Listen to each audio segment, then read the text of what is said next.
আসসালামু আলাইকুম, আপনাদের সবাইকে স্বাগত জানাচ্ছি এখনকার আলোচনায়।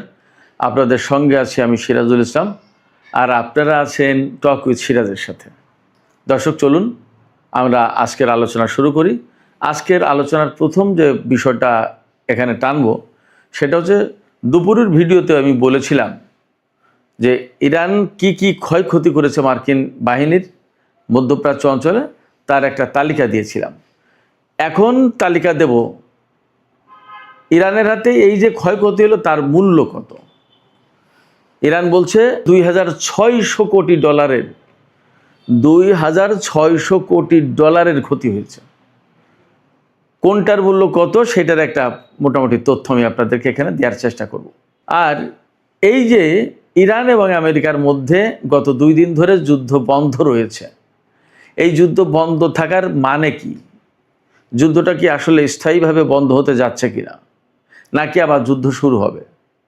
আর যদি স্থায়ীভাবে যুদ্ধ বন্ধ হয় তাহলে কোন ঘটনা এর পেছনে কাজ করছে? আমি দুপুরের ভিডিওতে বলেছিলাম 3 দেশ কূটনৈতিক উদ্যোগের চেষ্টা করেছে, বাট ইরান সব নাকচ করে দিয়েছে। আবার খবর পাওয়া যাচ্ছে যে কূটনৈতিক আলাপ আলোচনা এগুচ্ছে। আসলে ঘটনাটা কি? আরেকটা খবর আমি আপনাদেরকে বলি, নেতানিয়াহু আগামী মঙ্গলবার, অর্থাৎ রোববার আজকে যাচ্ছে 26শে জুলাই, সোম মঙ্গল একদিন পরেই তিনি আমেরিকা সফরে যাচ্ছেন এবং ডোনাল্ড ট্রাম্পের সাথে তার বৈঠক হবে। মনে করা হচ্ছে যুদ্ধ নতুন করে শুরু হবে কি হবে না, নেতানিয়াহুর এই সফর এবং এই বৈঠকের পরেই তা বোঝা যাবে এবং ঠিক হবে। খেয়াল করুন, তিনি যাচ্ছেন মঙ্গলবারে, মঙ্গল বুধ বৃহস্পতি 2-1 দিন তো থাকবেই। তার মানে শুক্র শনিবার যদি ইরানের উপরে আমেরিকা হামলা চালায় তাহলে নেতানিয়াহুর সফরেরই সিদ্ধান্ত ফাইনাল হবে এবং সেই হামলাটা মোটামুটি বৃহস্পতি শুক্র শনি এইরকম টাইমেই শুরু হয়ে যাবে। আমেরিকার মার্কেট বন্ধ হওয়া দরকার, শুধু বড় হামলা চালাবে, কিন্তু হামলা আসলে চালাবে কিনা সেটা প্রশ্ন। এদিকে ইরান বলছে তাদের ক্ষেপণাস্ত্রে এমন ওয়ারহেড বসানো আছে যে ওয়ারহেড বসানোর কারণে তাদের এই ক্ষেপণাস্ত্রকে এখন বড় কোনো প্রযুক্তি শনাক্ত করতে পারবে না এবং আটকাতে পারবে না। তার মানে কি? তার মানে এখন ইরানের ক্ষেপণাস্ত্র আরও বেশি অপ্রতিরোধ্য হয়ে গেল। তার নমুনা সম্ভবত আমরা জর্দান, কুয়েত, বাহরাইন বিভিন্ন জায়গায় দেখলাম গত কিছুদিন। আরেকটি খবর আছে, সৌদি আরব থেকে নাকি 500 মার্কিন সেনা সৌদি সরকারকে না বলেই চলে গেছে। এটা নাকি বলছি, একদম কনফার্ম খবর না, সামাজিক মাধ্যমে আমি খবরটা দেখলাম।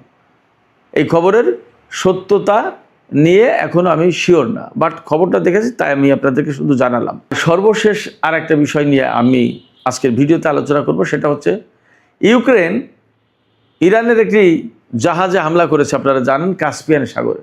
ইউক্রেন কেন ইরানের এই জাহাজে হামলা করলো এবং এ ব্যাপারে ইরান কি ভাবছে, কি বলছে? যুদ্ধ কি তাহলে ইউক্রেন রাশিয়া এই পর্যায়ে চলে যাবে? ইরানের এই যুদ্ধ, তার মানে যুদ্ধ কি আরও ছড়িয়ে পড়ছে এবং এই যুদ্ধ আসলে বিস্তৃত হয়ে কত দূর যাবে, এ প্রশ্ন কিন্তু আসছে। আর একই সাথে জানিয়ে রাখি, তেলের দাম কিন্তু $100 উপরে ব্যারেল প্রতি। এখন যুদ্ধের যে পরিস্থিতি তাতে মনে হচ্ছে বাবাল মানদেব প্রণালী থেকে সুদূর কাস্পিয়ান সাগর, বিরাট বিশাল অঞ্চলে কি যুদ্ধ ছড়িয়ে পড়ছে বা ছড়িয়ে পড়লো। সুপ্রিয় দর্শক, চলুন আমরা বিস্তারিত আলোচনা করি। আর তার আগে বলে রাখি, ভিডিও যদি ভালো লাগে তাহলে লাইক কমেন্ট শেয়ার করবেন এবং চ্যানেলটি সাবস্ক্রাইব করে সাথেই থাকবেন। দর্শক, চলুন আমরা বিস্তারিত আলোচনা করি। প্রথম যে আলোচনা করতে চেয়েছিলাম সেটি হচ্ছে এই যে আজকে দুপুরে ভিডিওতে বলেছিলাম যে আমেরিকার কি ক্ষয়ক্ষতি করেছে, তাই ইরানের সামরিক বাহিনী IRGC একদম প্রকাশ্যে বলেছে এবং এটা বিশ্বের বিভিন্ন গণমাধ্যমে এখন আছে। ইন্ডিয়ার কোনো নেই, কোনো অবস্কিউর নেই, কোনো অস্পষ্টতা নেই এবং পাশ্চাত্যের গণমাধ্যমের কথা বলছেও। খোদ আমেরিকার গণমাধ্যমগুলোই বলছে যে আমেরিকার অস্ত্র ভান্ডার বড় সংকটের মুখে পড়ার কারণে আমেরিকা এই যুদ্ধ আপাতত স্থগিত রেখেছে। জানি না এই যুদ্ধ আসলে আপাতত স্থগিত রাখার প্রশ্ন, নাকি আরও বড় হামলা করতে চায় তার জন্য সামগ্রিক একটা প্রস্তুতি। কথা কিন্তু সব রকমেরই আছে। যাই হোক না কেন, বড় হামলা করলেও ইরানকে মোকাবেলা করতে হবে, যুদ্ধ যদি আমেরিকা না করে তাহলেও ইরানকে তার মতো করে আগাতে হবে। যদি বড় হামলা করতে যায় তাহলে তার জন্য তো ইরান প্রস্তুত আছে, সে কথা বলেছে। ইরানের সামরিক বাহিনীর যে মুখপাত্র ব্রিগেডিয়ার জেনারেল আকরাম মিনিয়া, তিনি আজকে বলেছেন ইরানের সামনে এখন 3টা পথ। এই যে যুদ্ধ বন্ধ করলো, এখন কি করবে আসলে তারা 3টা কাজের যে কোনোটা করতে পারে। একটা হচ্ছে বড় হামলা চালানো ইরানের উপরে, অথবা যুদ্ধ থেকে পালিয়ে যাওয়া বন্ধ করা, অথবা ইরানের বিরুদ্ধে স্থল অভিযান চালাতে সেনা পাঠানো। জেনারেল আকরাম মিনিয়া বলেছেন যে আমেরিকা যেটা করুক তার জন্য ইরান প্রস্তুত আছে। যে 2 দিন আমেরিকা যুদ্ধ বন্ধ রেখেছে, হয়তো ইরানও সেই 2 দিন বন্ধ রেখেছে এই কারণে তারও তো একটু গুছিয়ে নেওয়ার, তারও প্রস্তুতির প্রয়োজন আছে। ভেতরে ভেতরে কী হচ্ছে সেগুলো বোঝার চেষ্টা দরকার আছে। এপাশে ইরাকে কিন্তু ইরান ঠিকই হামলা চালিয়েছে। ইরাকের এরবিল এলাকায় মার্কিন যে সমস্ত স্থাপনা, যে সমস্ত অস্ত্র মোতায়েন ছিল বা যে সমস্ত ঘাঁটি, ওখানে প্রচুর গোয়েন্দা ঘাঁটি এবং প্রশিক্ষণ কেন্দ্র অনেক কিছু আছে। এগুলোর উপরে এত বেশি হামলা চালিয়েছে গত কয়েকদিনে ইরান বলছে যে মোটামুটি মার্কিন অবস্থান প্রায় সম্পূর্ণই ধ্বংস ওখানে ইরাকের এরবিল সুলাইমানিয়া ওই এলাকায়, যেটা ইরানের কুর্দিস্তানের কাছাকাছি। ওই এলাকা কুর্দি অধ্যুষিত এলাকা।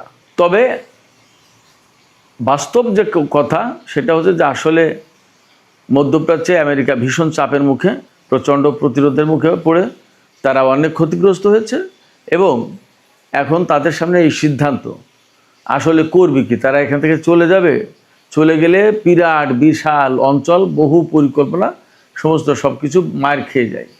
আর যদি না চলে যায় তাহলে তো ইরানের সাথে যুদ্ধ করতে হয়, কারণ যুদ্ধ শুরু করেছে তারা, শেষ না করলে কিভাবে কি করবে। আবার যদি বড় যুদ্ধ করতে যায় তাহলে ইরান তা মোকাবেলা করবে। আসলে তারা করবে কি? স্থলযুদ্ধ করতে গেলে ইরানের লোকজন তো বলছে যে পাঠাও সেনা, তাদের সাথে সাক্ষাৎ করার জন্য আমরা প্রস্তুত।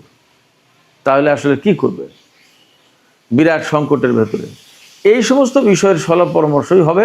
নেতানিয়াহু যাচ্ছেন মঙ্গলবার আমেরিকায়, এই বৈঠকে এই সমস্ত বিষয়ের সিদ্ধান্ত হবে এবং অনেকে আশঙ্কা করছেন যে নেতানিয়াহু গিয়ে ডোনাল্ড ট্রাম্পকে আবার এভাবেই পরামর্শ দেবেন, এইভাবেই তিনি চাপ সৃষ্টি করবেন যে আমেরিকা যাতে আবার ইরানের বিরুদ্ধে যুদ্ধ শুরু করে। এবং যেহেতু তিনি মঙ্গলবার যাচ্ছেন, আমি আগেই বলেছি, বুধ বৃহস্পতি এরপরেই শুক্রবার মার্কিন বা পাশ্চাত্যের মার্কেটগুলো বন্ধ। ওইটা হলো যুদ্ধ শুরুর একটা মোক্ষম সময়। আলাপ পরামর্শ করে যদি যুদ্ধ শুরু হয় তাহলে এই সপ্তাহতেই হতে পারে, এমন একটা আশঙ্কার সম্ভাবনা যায় বলেন আছে। এখন আমরা একটু নজর দিই আজকে যে মধ্যপ্রাচ্যে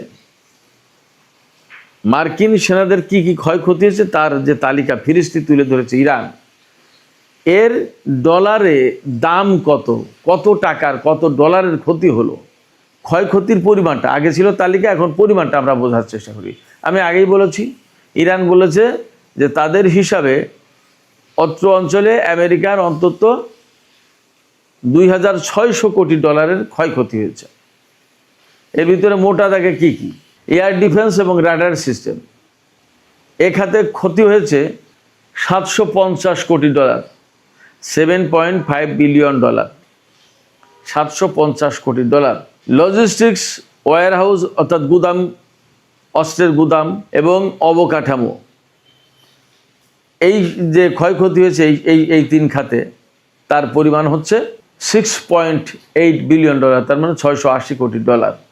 এরপরে বিমান, ড্রোন এবং হেলিকপ্টার, এগুলোতে কি পরিমাণে ক্ষয়ক্ষতি হয়েছে? এখানে ক্ষয়ক্ষতি হয়েছে 3.5 বিলিয়ন ডলার, মানে 350 কোটি ডলার।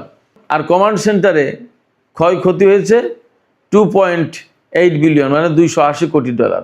আমেরিকা কল্পনাও করতে পারেনি যে তাদের এত মারাত্মক ক্ষয়ক্ষতি হবে। তারা তো প্ল্যান করেছিল, ভেবেছিল যে 2-3 দিনের ভিতরে ইরানের সরকার পরিবর্তন করে দেবে, অন্যরকম মৌজমাস্তি করে ডোনাল্ড ট্রাম্প একটা বীরের বেশে চীন সফরে যাবে যে তোমার বন্ধু দোস্তকে একদম ধসিয়ে দিয়েছি। কিন্তু সেটা হয়নি এবং আর হবেও বলে মনে হচ্ছে না। বরং ইরান ঘোষণা দিল কি, যে তাদের কাছে এই রকম ক্ষেপণাস্ত্র আছে, তারা এমন ক্ষেপণাস্ত্র ডেভেলপ করেছে যে তাদের সেই ক্ষেপণাস্ত্র ওয়ারেডে এমন প্রযুক্তি ব্যবহার করা হয়েছে যে প্রযুক্তির কারণে কোনো প্রযুক্তি তাদের এই ক্ষেপণাস্ত্রকে শনাক্ত করতে পারবে না, শুটডাউন করতে পারবে না। এদিকে সৌদি আরবের সাথে ইয়েমেনের হুতিদের কিন্তু যুদ্ধ সংঘাত চলছে, বেশ জটিল পরিস্থিতি সেখানে। সুপ্রিয় দর্শক, আরেকটি বিষয় বলেছিলাম, ইউক্রেন ইরানের একটি বাণিজ্যিক জাহাজে হামলা চালিয়েছে কাস্পিয়ান সাগরে। কাস্পিয়ান সাগর হচ্ছে ইরানের একেবারে উত্তরে। কাস্পিয়ান সাগর এটা বদ্ধ সাগর, বাংলাদেশের প্রায় ডাবল সাইজ যতদূর জানি, এবং বেশ গভীরতা আছে। রাশিয়ার সাথে এই কাস্পিয়ান সাগরের মধ্য দিয়েই সামরিক বলেন, রাজনৈতিক বলেন, বাণিজ্যিক বলেন, সব ধরনের লেনদেন চলে। ইউক্রেন যে জাহাজে হামলা চালিয়েছে, ইরান বলছে আমাদের বাণিজ্যিক জাহাজ, আর ইউক্রেন বলছে যে ইরান থেকে রাশিয়াতে ক্ষেপণাস্ত্র বা ড্রোন পাঠানো হয়, এই রকম একটা ড্রোন বা ক্ষেপণাস্ত্রবাহী জাহাজে হামলা চালিয়েছে তারা। ওই হামলায় একজন ইরানি নাবিক নিহত হয়েছেন এবং একজন আহত হয়েছেন। ইরান এ ব্যাপারে খুবই ক্ষিপ্ত হয়েছে, প্রচণ্ড প্রতিবাদ জানিয়েছে এবং ইউক্রেনকে হুমকি দিয়েছে। আর ইরানে নিযুক্ত ইউক্রেনের যে রাষ্ট্রদূত তাকে তলব করেছে, তাকে শাসিয়েছে, তাকে বকাবকি করেছে বা গরম নজরে তার দিকে তাকিয়ে কথা বলেছে ইরান। এটা ঠিক করে এর প্রতিশোধ কিন্তু তোমাদেরকে নিতে হবে। তো ইরান কড়া হুঁশিয়ারি উচ্চারণ করে বলেছে যে ইউক্রেন এই যে হামলা চালালো ইরানের জাহাজে, এটা বিনা জবাবে, বিনা শাস্তিতে ইউক্রেন পার পাবে না। এবং ইরান এও হুমকি দিয়েছে যে ইউক্রেন এই হামলা চালিয়ে এই যুদ্ধের পরিধি আরও অনেক বেশি বিস্তৃত করে তোলার ব্যবস্থা করলো, মানে যুদ্ধ অনেক বেশি ছড়িয়ে দেওয়ার ব্যবস্থা করলো। যুদ্ধ কিন্তু ছড়িয়ে যেতে পারে। এখন ইউক্রেন পরবর্তীতে আর কি ব্যবস্থা নেয় সেটা একটা দেখার বিষয়। এখানে প্রশ্ন আসতে পারে যে ইউক্রেন হঠাৎ করে এতদিন পরে ইরানের উপরে এখন কেন হামলা চালালো? এর একটা জবাব হতে পারে, আমেরিকা কিন্তু ইরানের সাথে 2 দিন যুদ্ধ বন্ধ রেখেছে। তার মানে যদি আমেরিকা ইরানের উপরে বড় ধরনের হামলা চালাতে চায়, তাহলে তারা প্রস্তুতি নেওয়ার চেষ্টা করছে। এপাশে ইউক্রেনকে দিয়ে হামলা চালিয়ে ইরানকে এই দিকে ব্যস্ত রাখার চেষ্টা করছে, এবং ওপাশে আমেরিকা নিজেদের মতো করে প্রস্তুত হবে, বড় যুদ্ধের জন্য একটা প্রস্তুতি নেবে এবং বড় যুদ্ধ হয়তো চালাবেও। এই জায়গায় ইরান কতটা টেকনিক্যালি এই বিষয়গুলো এই মুহূর্তে হ্যান্ডেল করতে পারে এবং কি করবে, অনেক কিছু হিসাব বিকাশ আছে। দেখা যাক, আমরা অপেক্ষায় থাকি, দেখি আসলে কি হতে যাচ্ছে, কি হয়। তবে এটা ঠিক যে ইউক্রেন যদি আরও দফায় দফায় হামলা চালায় ইরানের উপরে, তাহলে ইরান নিশ্চিতভাবে ইউক্রেনকে জবাব দেবে, সেখানে মনে হয় কোনো ছাড় দেবে না। আর যে হামলা চালিয়েছে সেটার কি জবাব হয় সেটা একটা দেখার ব্যাপার। ইরান কিন্তু বলেছে বিনা শাস্তিতে, বিনা জবাবে পার পাবে না ইউক্রেন। যদি এই যুদ্ধ অনেক বেশি মাত্রায় ছড়িয়ে পড়ে, তাহলে কিন্তু এই যুদ্ধ ইউরোপের অনেক অঙ্গনে ছড়িয়ে পড়ার একটা আশঙ্কা থাকে এবং রাশিয়া, ইরান, ইউক্রেন এরকম একটা প্রেক্ষাপট চলে গেল, যুদ্ধের বহুমাত্রিকতা পেয়ে গেল। এই জায়গা থেকে ধীরে ধীরে ধীরে ধীরে আরও বড় পরিসরে যদি ছড়িয়ে যায়, তাতেও কিন্তু অবাক হওয়ার কিছু থাকবে না। এর অনেক কিছু নির্ভর করছে ইউক্রেনের উপরে। সুপ্রিয় দর্শক, এখনকার আলোচনা এখানে শেষ করতে চাই। আলোচনা শেষের আগে আপনাদের কাছে জানতে চাই, আপনাদের মতামত বুঝতে চাই, শুনতে চাই। এই যে ইউক্রেন ইরানের বাণিজ্যিক জাহাজে হামলা চালালো এবং তাও কাস্পিয়ান সাগরে, হরমুজ প্রণালী, বাব-আল মানদেব প্রণালী, যেখানে দুটো ইরানের দক্ষিণে দুটো সাগর, গুরুত্বপূর্ণ তেল রুট, জ্বালানি রুট, বাণিজ্য রুট, এই দুটো রুট যখন কলাপস বন্ধ হয়ে গেছে, তখন আরেকটা সাগরে এই যুদ্ধ টেনে আনতে যাচ্ছে কিনা ইউক্রেন। আপনাদের কি মনে হয় যে যুদ্ধবিরতি দিয়ে আমেরিকা ওপাশে নিজে নিজে গুছিয়ে নেওয়ার চেষ্টা করছে এবং ইউক্রেনের সাথে ইরানকে যুদ্ধে ব্যস্ত রাখার চেষ্টা করছে? এইরকম কোনো কৌশল আছে কিনা আপনাদের কি মনে হয়? আপনাদের মতামত জানিয়ে কমেন্টে লিখতে পারেন। আর ভিডিও ভালো লাগলে লাইক, কমেন্ট, শেয়ার করবেন এবং চ্যানেলটি সাবস্ক্রাইব করে সাথেই থাকবেন।